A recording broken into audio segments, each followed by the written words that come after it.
नमस्कार दोस्तों, good evening. बहुत बहुत स्वागत है आपका Ramanuj maths classes online channel पर। उम्मीद है आप सब अच्छे होंगे और आपकी तैयारी आगामी आने वाली आरपीएससी सेकंड ग्रेड परीक्षा की बहुत अच्छे से चल रही होगी। देखिए दोस्तों, आज का जो वीडियो है वो उन स्टूडेंट्स के लिए बहुत यूज़फुल साबित होगा जो स्टूडेंट अभी होली के बाद अपना मानस सेकंड ग्रेड की तैयारी में लगा रहे हैं कि क्या इन 6 महीनों में हम क्या रणनीति अपनाएं कि एग्ज़ाम को क्रैक कर सकें। देखिए स्टूडेंट, वीडियो को लास्ट तक देखिएगा। ये वीडियो उन स्टूडेंट्स के लिए बहुत लाभदायक साबित होगा जो स्टूडेंट अभी तैयारी में लग रहे हैं या जो student BSc BEd 4th year में हैं, क्योंकि स्टूडेंट उनके लिए बहुत बड़ा गोल्डन चांस है कि आपकी बीएड होते होते ही आपको सेकंड ग्रेड बनने का भी मौका मिल रहा है। ये मौका स्टूडेंट बहुत ही कम लोगों को मिल पाता है, लेकिन आपके पास में मौका है, उसका पूरा लाभ उठाइए। अब देखिए स्टूडेंट, आपकी क्या रणनीति रहनी चाहिए, ये सबसे इम्पॉर्टेंट चीज़ है, क्योंकि आपको पता है स्टूडेंट अब आपके पास में 6 महीने का समय है, यानी कि 6 महीने का समय है आपके पास में स्टूडेंट।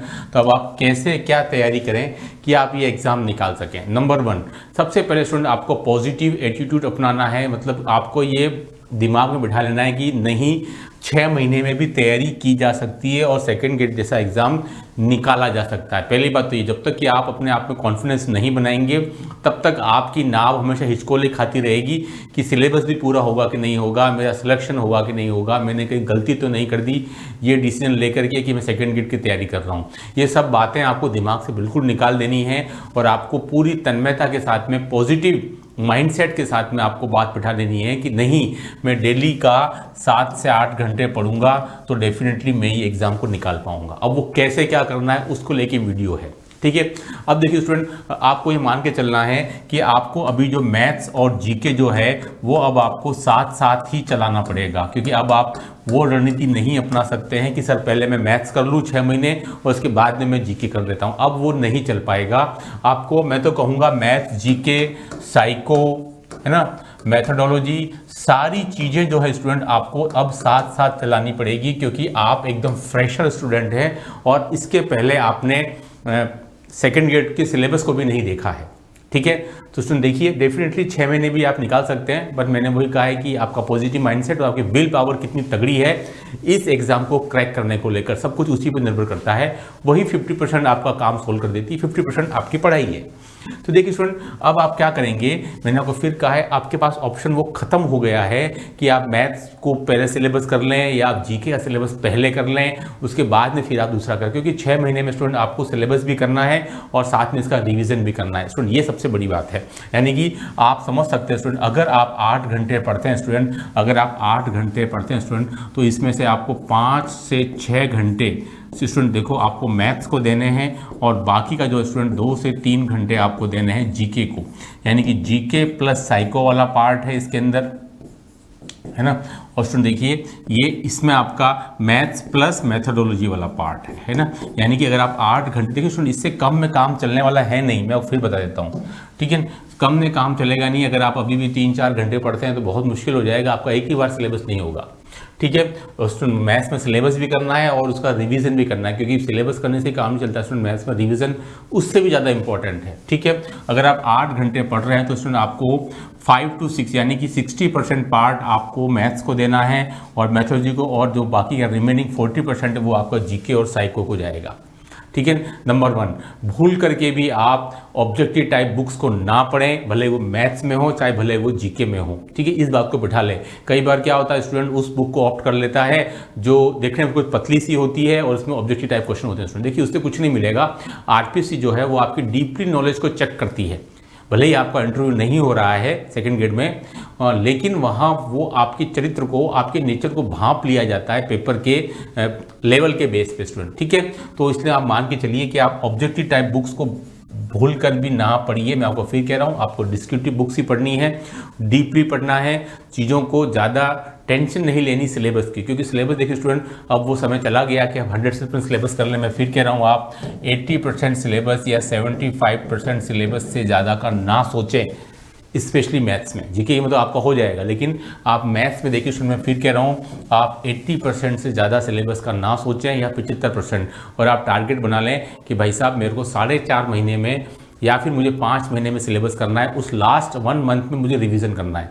क्योंकि अगर आप एग्जाम के 10 दिन पहले तक भी सिलेबस करते रहेंगे तो फिर आप रिवीजन नहीं कर पाएंगे, है ना। तो स्टूडेंट आप टॉपिक्स को इस प्रकार से चुनाव करें कि आपका मैथ्स का सिलेबस, ठीक है, अगले 4.5 महीने में पूरा हो जाए, ठीक है ना। इसके लिए आपको 75 से 80% सिलेबस ही करना है, उससे ज़्यादा तो आप कर भी नहीं पाएंगे क्योंकि वो हो ही नहीं सकता है, ठीक है। अब देखो स्टूडेंट, अब खास बात ये है कि मैथ्स की बात करेंगे कि इसमें हम टॉपिक्स क्या क्या रखें कि जो है हम इतने कम समय में वहाँ तक पहुँच जाएं, है ना, वहाँ तक पहुँच जाएं कि हम जो है अपने आप को कंफर्टेबल फील करना शुरू कर दें। देखिए स्टूडेंट, हम मैथ्स की बात करते हैं कि अगर मैं मैथ्स की बात करता हूँ कि भाई इसमें मेरे को 75% से वो 80% सिलेबस में क्या रखूँ जो कि मेरा हो भी जाएगा और मुझे रिवीजन करने में भी आसानी है। देखिए स्टूडेंट, नंबर वन इसमें आपको मैट्रिक्स और सारणिक, है ना, मैट्रिक्स एंड डिटरमिनेंट टॉपिक को आपको अवश्य पढ़ना है क्योंकि ये दोनों मिलाकर के आपको 4 से 5 क्वेश्चन देते हैं। नंबर टू एलजेब्रा, ठीक है स्टूडेंट। देखिए एलजेब्रा को आपको नहीं छोड़ना है। एलजेब्रा में स्टूडेंट आपके 5 टॉपिक हैं, है ना, 5 टॉपिक है। Number 1 AP GP, number 2 quadratic equation, ठीक है, number 3 permutation combination, number 4 complex number, ठीक है, नंबर 4 में स्टूडेंट क्या है, कॉम्प्लेक्स नंबर, और नंबर 5 में स्टूडेंट आपके पास बाइनोमियल थ्योरम है। ये 5 चैप्टर स्टूडेंट मिलाकर के आपको लगभग ऑन एन एवरेज बता रहा हूँ कि अगर 11-12 के जो अमूमन 75 से 80 क्वेश्चन आते हैं उसके बेस पर सारी कैलकुलेशन हो रही है, ठीक है। तो देखिए एलजेब्रा आपको क्या क्या करना है, मैट्रिक डिटरमिनेंट आपको कर लेना है। अच्छा टॉपिक है, ईजी टॉपिक है, बहुत सारे फॉर्मूले नहीं है, 4 से 5 क्वेश्चन दे देगा, ठीक है। एलजेब्रा में ये 5 टॉपिक स्टूडेंट आपको अच्छे से कर लेने हैं। स्टूडेंट देखिए ये भी आपको लगभग 7 से 8 क्वेश्चन देते हैं, ठीक है, ये भी आपको करने हैं, ठीक है। नंबर 3 पे स्टूडेंट आपको सेट रिलेशन फंक्शन वाला टॉपिक भी अच्छे से कर लेना है। उसमें भी कोई बहुत ज़्यादा फॉर्मूले नहीं है और बेसिक है स्टूडेंट। देखिए ये पूरा मिला करके आपको लगभग 4 से 6 क्वेश्चन, यानी कि अगर आप ये पूरा कर लेते हैं तो मोटा मोटा 8 और 5 13 और 6 18, यानी कि आपको 18 से 20 क्वेश्चन इन टॉपिक से मिल सकता है, जो मैं आपको हमेशा प्रेफर करूंगा करने के लिए क्योंकि कम समय में आपको ज़्यादा आउटपुट देता है, ठीक है स्टूडेंट। देखिए नंबर टू पे स्टूडेंट आपको किस टॉपिक पे आ जाना है, तो आपको आ जाना है वेक्टर पर, है ना। नंबर 3 स्टूडेंट देखिए नंबर 3 किस पे आ जाना है, तो आपको आ जाना है 3D पर। नंबर 4 आपको किस पे आ जाना है स्टूडेंट, देखिए नंबर 4 पे आपको आ जाना है ट्रिगो पर। नंबर 5 पर आपको किस पे आ जाना है, तो स्टैटिक एंड प्रोबेबिलिटी। देखिए स्टूडेंट ये वो टॉपिक हैं जो कि आपको एटलीस्ट कर लेने हैं। अब इसमें से मैंने क्या क्या टॉपिक स्किप किए वो बता देता हूँ। देखिए स्टूडेंट देखिए वेक्टर आपको देता है 4 से 5 क्वेश्चन, है ना। 3D भी स्टूडेंट आपको देता है 4 से 5 क्वेश्चन। ट्रिग्नोमेट्री स्टूडेंट आपको देगा 5 से 6 क्वेश्चन। स्टैटिस्टिक्स एंड प्रोबेबिलिटी मिलाकर के आपको देंगे 4 से 5 क्वेश्चन, यानी कि हमारे 18 से 20, अगर मैं 18 भी पकड़ता हूँ, 18 5 23, 5 28, 6 31 और देखिए 5 36, यानी कि आपको 36 to 40 क्वेश्चन ये आपको मिनिमम टू मिनिमम आपको एटलीस्ट तैयार करने हैं। मैंने इसमें पूरा कैलकुलस वाला पार्ट हटा दिया जिसमें कि आपको सबसे ज़्यादा प्रैक्टिस की जरूरत पड़ती है। मैंने इसमें से 2D हटा दिया क्योंकि ये जो वो 2 पार्ट हैं जिसमें कि सबसे ज़्यादा स्टूडेंट को भयभीत करते हैं, क्योंकि स्टूडेंट सीधी सी बात है उसमें नंबर ऑफ फॉर्मूले बहुत ज़्यादा हैं और प्रैक्टिस भी चाहिए।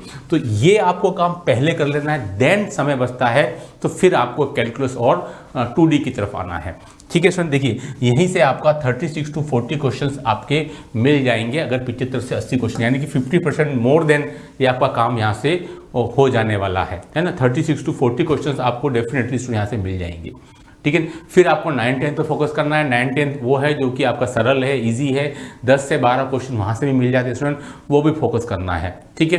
तो स्टूडेंट आई होप कि आपको 11-12 वाला पूरा पार्ट समझ में आ गया होगा आपको ये वाला, है ना। अब देखिए स्टूडेंट, है ना, 11-12 वाला पार्ट हो गया। अब हम बात कर लेते हैं कि सर बीएससी में क्या है, ठीक है। अब देखिए स्टूडेंट बीएससी में आपके 10 टॉपिक है, मैं आपको सजेस्ट करूंगा 6 टॉपिक, है ना। बीएससी में स्टूडेंट आपके 10 टॉपिक हैं लेकिन मैं आपको सजेस्ट करूंगा 6 टॉपिक करने के लिए। तो 6 टॉपिक कौन कौन से हैं देख लीजिए। वेक्टर वो आपको 11-12 में भी करना है, साथ साथ यहाँ भी कर लीजिए। 3D 11-12 में भी करना है, साथ साथ यहाँ भी कर लीजिए। कॉम्प्लेक्स ये मैं इसलिए चुन रहा हूँ क्योंकि सब छोटे टॉपिक हैं और आपको क्वेश्चन देते हैं, ठीक है। फिर आपका एलपीपी आ गया, है ना। नंबर 5 में आपका रियल एनालिसिस आ जाएगा स्टूडेंट, देखिए रियल एनालिसिस आ जाएगा, है ना, रियल एनालिसिस आ जाएगा स्टूडेंट। और नंबर 6 में आपके पास में आ जाएगा, यहाँ से अगर हम बात करें तो एनए न्यूमेरिकल एनालिसिस, यानी कि ये वो मेरे 6 टॉपिक हैं जो कि आपको 10 में से पहले प्रैक्टिस करने हैं। क्योंकि आपको पता है एब्स्ट्रैक्ट एक लंबा टॉपिक है, स्टैटिस्टिक्स डायनामिक्स लंबा टॉपिक है, डिफरेंशियल इक्वेशन लंबा टॉपिक है और कैलकुलस तो बहुत ही लंबा है।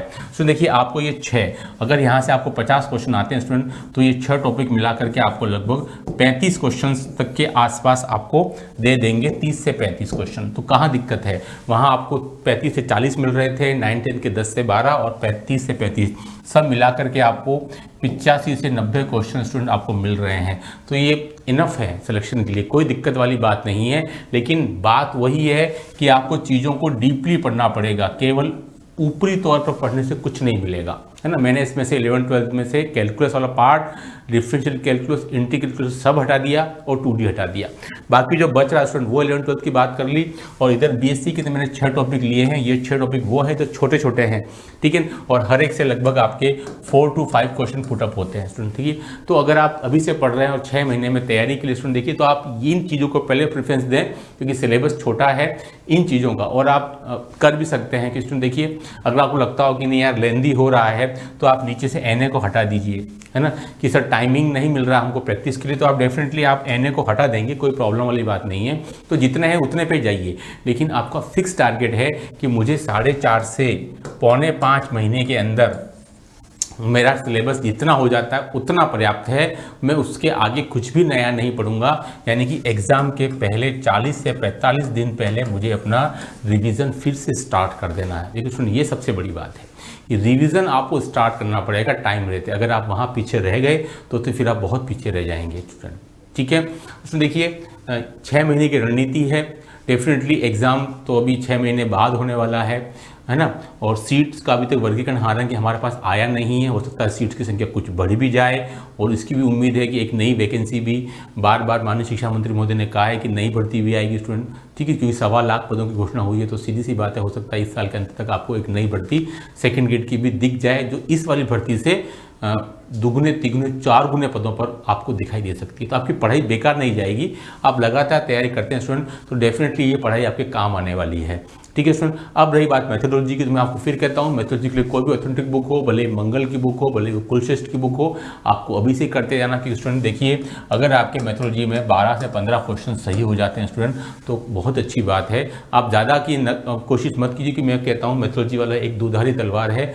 कई बार आपके क्वेश्चन नेगेटिव मार्किंग मेथोडोलॉजी की वजह से हो जाती है। कई स्टूडेंट 20 के 20 कराते हैं, फिर क्या होता है वहाँ से 5 क्वेश्चन गलत, 6 क्वेश्चन गलत हो जाते हैं, जो बहुत दिक्कत खड़ी करते हैं बाद में आपके ओवरऑल मार्किंग में। तो आपको मेथोडोलॉजी में जितना आता है उतना कर लीजिए। मेथोडोलॉजी आपको अच्छे खासे मार्क्स दे देता है, लेकिन आपको चीज़ों को थोड़ा डीपली और एक ऑथेंटिक बुक से पढ़ना ज़रूरी है। तो उसमें देखिए, मेरे ख्याल से मैंने आपको इस वीडियो में बताया है कि आप 75 to 80% सिलेबस करके भी अपना सिलेक्शन निकाल सकते हैं। लेकिन चीज़ों को आपको ढंग से मैनेज करना पड़ेगा। कैसे क्या है वो सब मैंने आपको वीडियो में बताया है।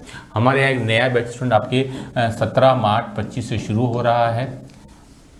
मैंने आपको व्हाट्सअप नंबर बताया, उस नंबर पर आप मुझे संपर्क कर सकते हैं। बिल्कुल फ्रेश बैच होगा और 5 महीने में हम आपको ये सिलेबस कंप्लीट करवाएंगे सबसे कम फीस में, सुपर 20 बैच। स्टूडेंट देखिए, इस वीडियो में इतना ही। आई होप कि वीडियो जो नए स्टूडेंट हैं और 6 महीने में तैयारी को देख रहे हैं उनके लिए यूजफुल साबित होगा। कमेंट्स का इंतजार रहेगा। Do like and subscribe channel. Okay, thanks, धन्यवाद।